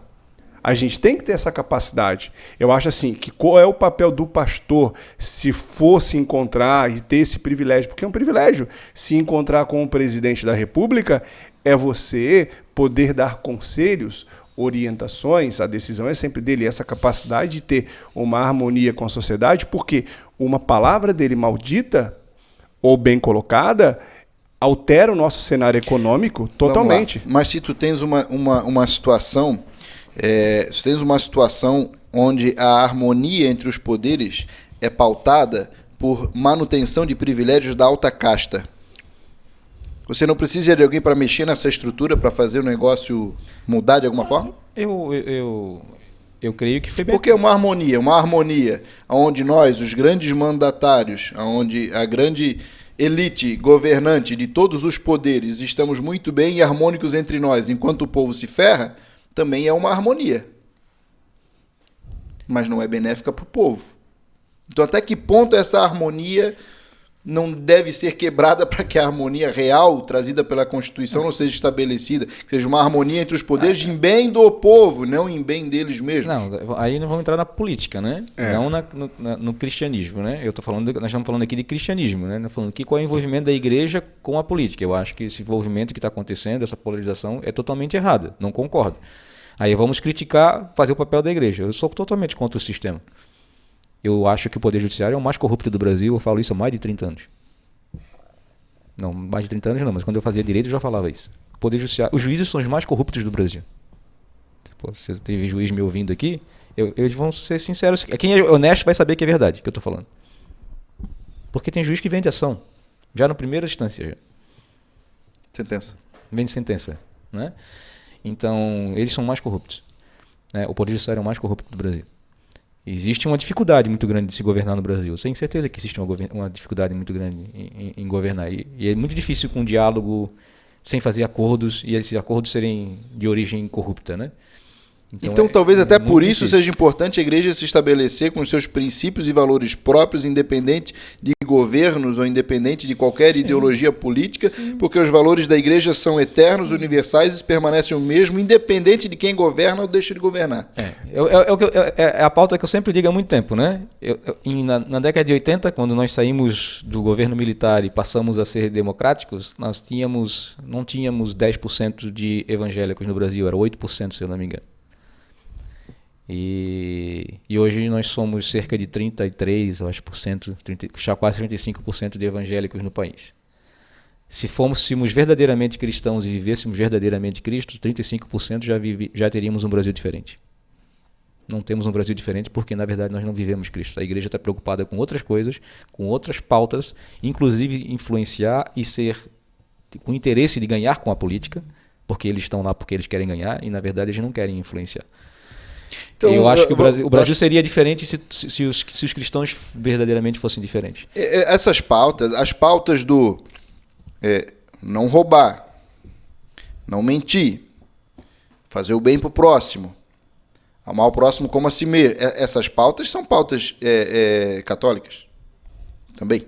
Sim, são cristãs. Né? São cristãs. Elas são valores... que tu usou a porcentagem de cristãos evangélicos. Mas essas pautas são pautas de quem se diz cristão. Então, é a pauta de 85% do povo brasileiro. Então, a gente pode ampliar esses 30 e poucos por cento. Né? Por que nós não somos uma nação se 85% dos brasileiros seguem a religião cristã, que prega essas pautas de fazer o bem para o próximo, de se entregar, de dar outra face, por que o Brasil é do jeito que é? Tem alguma coisa que não está batendo, né? Não vivem. Se todos nós fôssemos parecidos, se 85% da população fosse parecida com Jesus, 15% não ia fazer diferença nenhuma. Isso aí, Elis, a gente não vive porque a gente tem um sério problema hoje na nossa formação cristã. A gente tem uma série que passa também pelo conhecimento, pela capacidade da sua formação, e culpa disso são sim dos pastores, dos líderes hoje, que eles estão muito mais preocupados. Hoje a gente vive uma geração de pastores famosos e milionários. A grande verdade é essa. Hoje a gente tem uma série de pastores preocupados com a sua necessidade inicial, com os seus interesses. A grande verdade é essa. Só que a gente tem uma grande massa de pastores no interior do Brasil, aqui no estado de Santa Catarina, pastores que de fato se dedicam, cuidam do seu povo, são pessoas sérias, são pessoas honestas, vivem o evangelho verdadeiro, só que infelizmente a gente tem um pequeno número que representa e é a voz e se dizem, pelo menos, a nossa voz. A minha voz não é, pelo menos. Mas eles dizem que é a nossa voz, que são a nossa voz. Então, assim, esse é um grande problema. Eu repito, a gente reduz o evangelho simplesmente e a gente é usado pelos dois grupos hoje, com essas pautas morais. O interesse deles é só se elegerem. Ponto. O único objetivo deles é isso, ponto. Se vivessem de fato, como o Rodrigo falou aqui, o evangelho e pudessem olhar, eles iam ver que o papel da igreja é sim ser essa voz profética. Nós temos 3 candidatos, nós estamos aqui, nós queremos que vocês governem, que vocês saibam governar com justiça, com igualdade, com transparência, com honestidade, independente da sua opção. Mas esse candidato, esse presidente é a favor do aborto. Esse presidente ou esse candidato é gay. Eu não quero saber a opção sexual dele. Eu só quero saber se ele vai governar bem. É lógico, se ele levar uma agenda para a escola onde o meu filho vai aprender lá, não é sobre sexualidade. Sexualidade eu ensino em casa. Mas tu não acha que isso é muito óbvio que vai acontecer? Eu sinto assim, as pautas que a pessoa defende, eu voto nela para que ela coloque a agenda no governo. Se eu coloco uma pessoa com determinadas pautas e agendas, e a maioria decidiu assim, é porque a maioria quer que essas pautas entrem no governo, na sociedade. Porque senão acho que perde um pouco a ideia do voto, porque então se tanto faz cada um se eleger ou outro se eleger, então... Mas, Léo, o cristão na sua cidadania, ele não tem que votar pensando em implantar uma teocracia. Ele tem que votar pensando em gerar benefícios para todos os cidadãos. E se ele se envolve com política, se ele é um político cristão e que se elege, ele tem que pensar em toda a população. Ele tem que pensar que tem o espírita, eu tenho que pensar que tem o ateu. Mas essas pautas que são conflitantes. Eu tenho que governar para todos. Governar para todos. Isso aí. Eu tenho que governar para todos. Mas um pensa A, o outro pensa B. Como é que tu governa para os dois? Pensar questões morais, é isso. As questões morais. A nossa Constituição diz liberdade. Aí são questões de saúde pública. Pronto, aí são questões de saúde pública. Você segue o que consta lá na nossa Constituição. Segue que está na Constituição, segue que está na lei e as questões de saúde pública. Quando for o aborto, por exemplo, onde é que é o carro? É saúde pública? Mais salgado aí, né? Uhum. Quando tiver problemas, aí tem a questão aí tem que é uma questão mais filosófica do que política. Mas tem impacto direto na sociedade. Todo mundo tem direito à vida. É um artigo 5 da Constituição. Então o bebê também tem direito à vida. Então tem que ser respeitado. Mas se a vida da mulher está em risco, aí nós temos que entrar na questão... Essa da vida em risco não está nem em pauta. Em pauta é saúde pública ou direito à vida? Quando começa a vida? Aí é uma questão mais filosófica e biológica, vamos dizer assim. Mas aí se eu voto no candidato A é porque eu quero que ele implante aquilo. Se eu quero no B é porque ele implante outra coisa. Mas se a gente vota só nisso, o resto das causas... Léo, mas... Hoje, o nosso problema hoje do Brasil, não é esse. A gente tem milhares de pessoas hoje desempregadas, a gente tem que... Como é que eu gero recurso? Como é que eu gero renda? É um problema. É um problema, mas assim, porque assim, a grande verdade é quem é que está preocupado com essa pauta? Entendi. Qual é a classe que está preocupado? Desculpa, mas é a minoria que está preocupada. Vou ser sincero assim. A grande maioria, qual é o grande problema hoje da nossa cidade? É segurança, é saúde, é educação, ela é trabalho, não é pauta moral. A gente está com um problema de pauta moral batendo nisso, mas o Rodrigo bem colocou, eles estão usando isso aí só como estratégia. A minha bandeira está aqui, tá? Eu defendo o aborto, não defendo o aborto. Basicamente é isso. Uma pessoa que é verdadeiramente cristã, genuína, de dentro para fora, nascida de novo, ela nunca vai abortar. Agora, como que eu vou, mediante uma lei ferrenha, obrigar pessoas que não creem como eu a não abortarem? Se a gente proibir por lei, ela vai fazer lá no clandestino. Qual a diferença que eu fiz? Prejudiquei mais, coloquei em vida a risco daquela...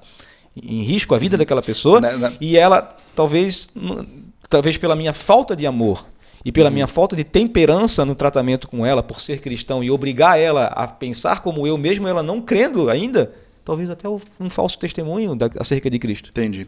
Mas daí nesse mesmo raciocínio, então, seria favorável à legalização das drogas?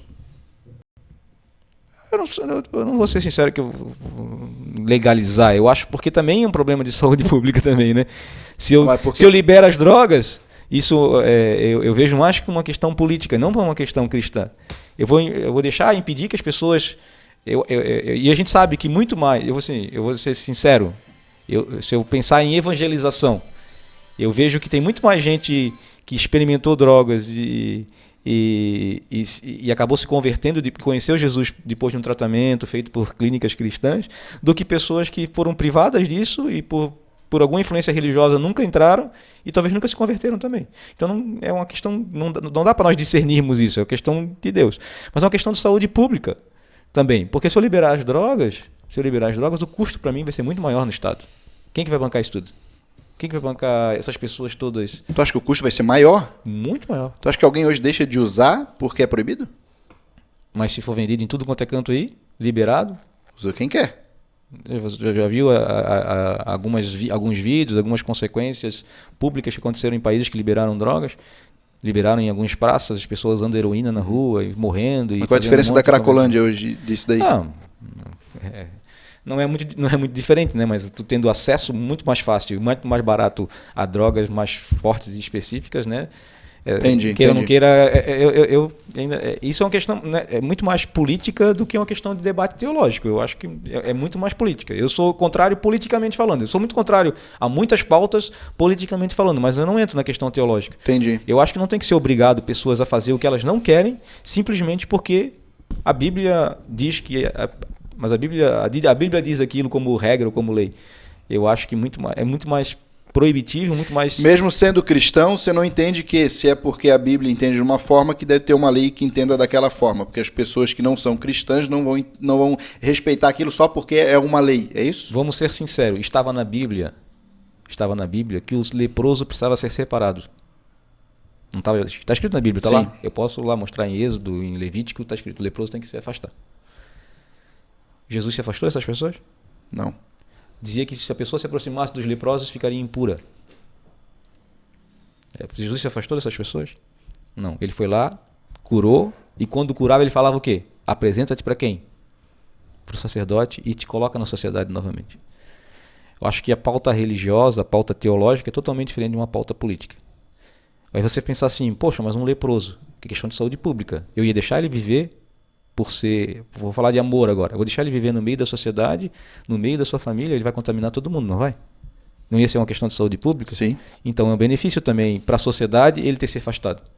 Mas isso não trouxe, os olhos de Jesus não mudaram, por ele ser uma questão legal. Eu acho que existe uma questão diferente, eu acho que nós como cristãos temos que agir diferente e apoiar sim o benefício de toda uma sociedade como cidadão. Mas nós temos que viver Cristo em todas as maneiras. Inclusive nas escolhas dos nossos candidatos também. Porque eu posso votar num corrupto que defende as minhas causas. Porque tem muito corrupto cristão. Que se diz cristão, na verdade, né? Porque se fosse cristão não seria corrupto. Né? Corrupto politicamente falando. Então a igreja teria que se concentrar mais no seu papel bíblico, cristão, de pregar o evangelho, de entender que a mudança comportamental das pessoas é se dar através da conversão ao Espírito Santo, do que se concentrar em pautas para impor essa vontade via legal. É isso? Vai virar. Vamos ser claros, assim, hoje, dos 12 maiores IDHs do mundo, 10 deles são de maioria cristã. Os outros 2 têm um pouco de influência cristã, mas são minorias. Mas 10 deles têm uma forte influência cristã e a maioria é considerada cristã, ou se declara cristã, igual no Brasil, que é 87%. 10 DHs. Mas são sociedades que no passado viveram Cristo, sociedades que foram totalmente transformadas. E a grande maioria deles, 8 desses 10 são estados laicos.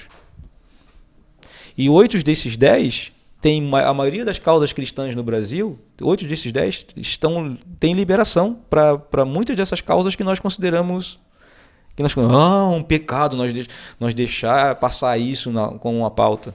8 desses 10 tem. E alguns até tem eutanásia. Mas o IDH é altíssimo. As pessoas vivem bem. Por quê? No passado viveram uma transformação. Talvez hoje, talvez religiosamente falando, existe um afastamento. E estão colhendo os frutos desse afastamento. O número de suicídios estão crescendo, problemas sociais estão começando a aparecer, e talvez as próximas gerações vão sofrer e esses IDHs vão começar a ficar... Por conta daquilo que está sendo feito hoje. Por que está feito hoje, por causa desse distanciamento de Cristo. Mas no passado eles escolheram viver Cristo. Escolheram viver Cristo e a sociedade foi transformada. O que não acontece no Brasil é que nós não escolhemos viver Cristo. Nós queremos viver as pautas cristãs, como se fosse uma regra e uma lei. Nós queremos viver o Velho Testamento. Queremos implantar o Velho Testamento no Brasil, uma teocracia. É isso que a igreja está querendo. E eu não sou de acordo com isso. Acho que se nós todos vivêssemos Cristo, nós teríamos uma sociedade transformada. Uma geração ia ensinar outra geração e daqui a pouco o Brasil ia ser transformado. Ô Zé, tendo esse pensamento, pastor Rodrigo, você acha que a igreja hoje precisa de uma releitura bíblica para sua aplicação real, né, para as necessidades que hoje a população precisa? Eu acho que a gente... Ou uma releitura, ou um regresso, ou uma leitura... Não, eu acho que a gente precisa saber... é mais fácil. Eu acho que a gente precisa saber fazer uma leitura bíblica, aplicar e a gente entender que o livro, que a Bíblia foi escrita, Deus usou a vida de um povo para mostrar a vontade dele. Essa vontade dele, ele usou a vida de um povo. Por exemplo, o Rodrigo citou ali uma coisa sobre a questão do aborto, que é um tema, que é um debate teológico muito grande com a ciência, em qual momento que começa a vida. Porque num ambiente teológico tem leituras, sim, que são a favor de aborto. Porque em que momento se coloca que a vida ela tem um início? A Bíblia não fala sobre alguns temas. A Bíblia é resposta para tudo. A Bíblia tem valores essenciais para tudo, mas a Bíblia não responde tudo. Como assim a Bíblia não fala sobre prolongamento de vida? Ela não fala sobre prolongamento de vida, mas ela fala sobre a vida. Então, assim, tem temas muito específicos, entendeu? Então, assim, eu acho que o que a gente precisa é a gente ter uma aplicação bíblica que viva para os dias atuais. Eu não posso. Por exemplo, como é que eu vou viver hoje? Eu vou estabelecer para os dias de hoje alguma das leis que era para um povo específico, para um caso de saúde pública específico, de uma sociedade, de um tempo específico. Como é que eu vou viver isso hoje? Eu não posso viver isso hoje. A Bíblia mesmo tem orientações para a saúde pública, com cuidado, com a questão de esgoto, com a questão cemitério, a questão, por exemplo, das nossas necessidades físicas, até a alimentação, biológicas. A gente falou do porco aqui, né? Então, assim, questão de saúde pública, né? a gente precisa tomar cuidado. Eu acho assim, o que a gente precisa é olhar para a Bíblia e entender que a Bíblia ela é uma resposta para a sociedade hoje. Só que a Bíblia ela não é um livro de regras, é esse que é a questão. A gente olha para a Bíblia como um livro de regras e fala assim, é a mensagem do pastor que vai transformar a vida de alguém porque eu estou lendo a Bíblia e eu estou mostrando na Bíblia para você que mentir é pecado, que roubar é pecado. Ok, e aí? Eu posso fazer isso tudo e não ser um cristão. Concorda? Eu posso fazer isso tudo. É religioso? Eu posso fazer isso tudo. Mas é possível a gente ter pessoas que não são cristãs, porque se a gente reduz o evangelho a isso, a gente vai falar, então o evangelho, eu mesmo posso me salvar, eu mesmo posso buscar. Se for só isso, se o evangelho é um reflexo de regras, eu cumpro tudo isso. O evangelho não é o comportamento, mas ele tem como consequência uma mudança de comportamento. Automático, isso aí. É algo de dentro para fora, né? Os princípios e os valores vão entrando no nosso coração e a gente vai mudando. Mas não é porque eu cumpri as regras, é porque a graça de Deus me alcançou. Entendi. O que adianta ter todas as leis cristãs num país e o país, vamos dizer assim, andar de acordo com aquilo que eu acho ser as regras bíblicas e ninguém conhecer Jesus? Qual é o fundamento do evangelho? O poder de Deus para a salvação de todo aquele que crê. Não tem fundamento, entendeu? Primeiro eu tenho que fazer e pregar e viver o evangelho para que as pessoas creiam. E quando elas creem, e a questão de crer é uma questão de ser fiel ao evangelho, fiel aos valores e princípios, né? É viver aquilo todo dia, mas a partir do amor. que é o grande erro de todos eles, né? E não a partir do rigor, mas a partir do amor. Boa! José Ricardo, uma pergunta para vocês dois. Vou fazer primeiro para ti. Se recebesse hoje um convite no teu WhatsApp, presidente Bolsonaro está te convidando para um jantar. Só vocês dois, ele quer conversar contigo. Tu irias, Zé? Iria, com o maior prazer, com certeza. Iria com a maior satisfação. Quais seriam as pautas? Ele quer te ouvir. Ele quer te ouvir. Quais seriam as pautas? As pautas que tu levaria? Não precisa fazer a conversa, mas só as pautas que tu levaria para a mesa. O que tu colocaria na mesa? Primeiro, uma boa comunicação. Uma comunicação não violenta. Eu acho que eu trataria muito bem esse assunto. Porque os demais, ele já conhece lá, e o meu papel não seria falar sobre saúde, sobre educação. Eu acho que ele conhece isso muito bem. Eu falaria sobre comunicação não violenta. Eu acho que eu passaria bastante falando sobre isso aí. Pastor Rodrigo, mesma pergunta. Qual seria o que estaria em pauta? Ou não iria, não sei. Eu iria, né? Eu falo, é a mesma coisa. Eu acho que seria importante apontar algumas falhas, né? Essa questão da comunicação também é uma boa pauta para conversar. Essa não pode, o Zé já conversou com ele. Eu ia falar o mesmo que Jesus falou para os discípulos. Talvez para ele. E ele dizia assim: acautelai-vos com os falsos profetas. Tem um monte perto de ti. Eu ia dizer para ele. Tem um monte aí perto de ti. Só interesseiro, ganancioso, querendo dinheiro. Eu ia dizer para ele. Cuidado com esses que pregam meio evangelho. Tá bom, tá certo. Muito perto de ti. Mas eu acredito que o presidente nosso, eu acho que ele tem... Não são todos, tá? Não são todos, mas eu acho que ele tem sensibilidade. Lá que são... Mas eu acredito que ele tem essa sensibilidade aí. É possível que ele não é burro já também. saiba ali a pessoa. Ele não é burro, ele sabe quem é. está por interesse ali. Ele sabe. Com certeza. Ali os dois lados, né? Esses falsos profetas, alguns, né? Não são todos. Mas esses que estão ali perto dele, e ele também, eles são muito inteligentes também, sabem o que querem. E na verdade um está usando o outro, né? Um está usando o outro. Entendi. Então tá bom. As minhas perguntas e os meus assuntos estão encerrados. Fica a palavra aberta aí para vocês. Obrigado pelo convite aí, né, Léo? A gente desafio, é amigo aí, a gente é um amigão. Obrigado pela Sofia que tá ali, ó. Vem cá, Sofia, aparece aí, dá um oi para nós. Ela não quer que nós arrumou o cabelo. Obrigado aí, obrigado pelo convite aí. É um tema muito bom, acho que tem bastante coisa pra gente conversar ainda. Mas eu acho que por um bate-papo inicial é isso aí. Obrigado. O Marconi vai vir aqui. Já marquei com ele, pastor Marconi. Vai também alguns assuntos bem... Ele vai falar mais de teologia, né? Eu acho que ele vai falar até dessa parceria. Mas eu não vou ter. perder a oportunidade de... O Marconi é mais... fazer umas ele é perguntas mais... Coloca o pão com mortadela que ele vai gostar também. Não, Marconi não quer saber nem dos dois lados. Marconi politicamente ele vai bravejar mais que nós. Mas assim, eu não meu posicionamento hoje eu sou bem neutro nesse sentido. Não sou nem esquerda, não sou nem direita. Eu quero melhor pro Brasil, mas eu vou falar uma coisa: só Deus para tirar o presidente Bolsonaro. Não sou bolsonarista, porque isso é um discurso da massa. Mas a minha análise política, minha análise modesta de um cidadão brasileiro é que eu acredito que só Deus para tirar o presidente Bolsonaro. Por causa do apoio, tu fala? Pelo apoio da massa. Pelo apoio da massa, né? É isso aí. Eu politicamente, vou ser sincero, eu sou de centro-direita. Sempre fui, né? Minha família sempre pensei assim, mas politicamente não concordo que isso seja misturado com teologia e nem que sejam criados messias, que sejam criados salvadores da pátria. Eu não creio, não acredito nisso, e isso é prejudicial. Sempre quando isso acontece na história, o povo vai acabar pagando lá na frente.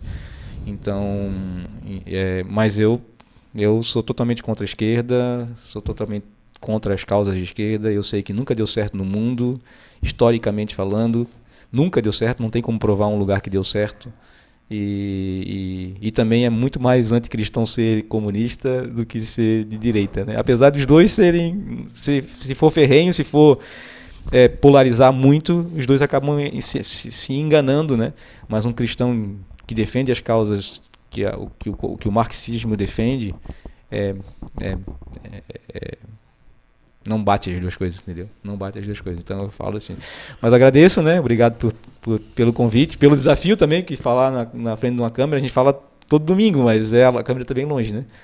Mas saber que tem alguém olhando pra gente aqui, né? E falar no microfone é um pouco, sim, né? Desse jeito que a gente tá falando aqui, não é tão simples assim, né? Então agradeço e que Deus... Eu acho que os cortes vai dar muita polêmica, hein? Que Deus prospere o teu trabalho aí. Não vai cortar e fazer, por favor, vou cortar, né? Palavra por palavra para fazer a frase que eu quiser. Ah, Jesus. Não, o editor é faixa, o André. É o André Nerlin. André Nerlin. Pô, cara, não, peraí. Tem uma pergunta do editor. André Nerlin, poxa, André, cara, eu vou te ligar ainda. A gente vai ter um seminário aqui, cara, de comunicação. Vai ser bem legal e eu queria tanto que você participasse aí. E tu vai levar só levar os meninos na igreja, lá os gêmeos, só quando eles começarem a andar, a falar, né? O André, ele lê a Bíblia sozinho. O André é um parceiraço, cara. Ele é um cara que ele espirra, a mulher engravida. Ele tá com 4 já. Indo pro 5º, não quer parar tão cedo, não. E tudo vascaíno e marcelista. Eu vou mostrar aqui, ó. O André mandou uma pergunta, a ideia era colocar na televisão, mas não deu. Próximo vai dar, mas eu vou mostrar pra vocês, ele coloca lá na edição e aí vocês respondem a pergunta dele. Jesus. Pastor Rodrigo Coelho, Pastor Zé, um prazer enorme falar com vocês aqui no Léo Severino Podcast, um podcast que só cresce. Não foi muito legal esse trocadilho, mas aí você que já se inscreveu no canal, já deixou o like, continue fazendo tudo isso porque é muito bacana. Mas vamos às perguntas. Pastor Rodrigo Coelho, primeiramente, como é ser pai de um adulto, né, de um adolescente e como que é para ter as rédeas dessa criançada hoje em dia no mundo de rede social muito complicado, bem diferente dos filhos de pastores antigamente, né? Queria saber se os seus filhos têm alguma pressão, né, por ser filhos de pastor. Como que é? Eu queria entender um pouco dessa situação aí, né? Porque eu sou pai, né, de somente 4 filhos e eu gostaria de saber como é que como é que o senhor lida com tudo isso. Bom, eu não sou pastor, né? Enfim, mas as minhas ovelhas aqui são 4 dentro de casa. Fala bem, André. E pro Zé, que é um cara ótimo, um cara de excelente palavra, uma linda pregação, mas que pouca gente sabe, o Zé era um grande dançarino. Zé, gostaria de saber quando é que você deixou ali a dança, o sapatinho de fogo, para entrar aí na pregação com tudo isso que Deus sempre tem te usado, mas eu gostaria de entender onde é que você deixou de ser aquele grande dançarino. Eu volto num próximo podcast com perguntas do editor. E aí, primeiro, pastor Rodrigo Coelho, como é que é ser pai, pastor e pai de um adolescente e de um adulto aí, jovem adulto? Em primeiro lugar, eu costumo separar, né? Não é porque eu sou pastor que meus filhos têm que ser perfeitos, né? Porque, na verdade, tem que ser como todo cristão, né? Como todo pai cristão tem que ensinar, tem que liderar, tem que disciplinar, tem que discipular os seus filhos. Então, é uma responsabilidade não somente de um pastor, mas de qualquer pai cristão. É um desafio, né? Porque as pessoas veem diferente, né? As pessoas olham para eles como filho do pastor e as pessoas olham para ele como uma obrigação de serem referência, né? Uma obrigação de serem melhores do que as outras crianças. Na verdade, não. Todos os pais têm a mesma responsabilidade de ensinar Cristo, ensinar o caminho em que devem andar. Eles têm as suas responsabilidades. Existe uma pressão grande, porque eu sou uma pessoa que cobra bastante e pressiono, né? E puxo a orelha quando tem que puxar, mas eu faço isso não porque eu sou pastor, eu faço isso porque eu sou cristão em primeiro lugar. E é uma responsabilidade minha, né? E eu tenho certeza que a gente ensinou. Agora, tem coisas que são escolhas deles e eu tenho certeza que lá na frente, quando eles precisarem fazer alguma escolha, eles sabem que o ensino foi feito. Né? E aí eles vão saber com segurança escolher o melhor caminho. Se vão escolher errado, a responsabilidade é deles, né? E não porque eu deixei de ensinar. Na verdade, eles sabem, eu tenho esse compromisso e eles podem corroborar com isso, né? Que eu verdadeiramente fiz o meu papel. Se fiz perfeitamente, eu acho que não, porque a gente sempre falha em muitas coisas, mas eu fiz o meu papel de ensiná-los.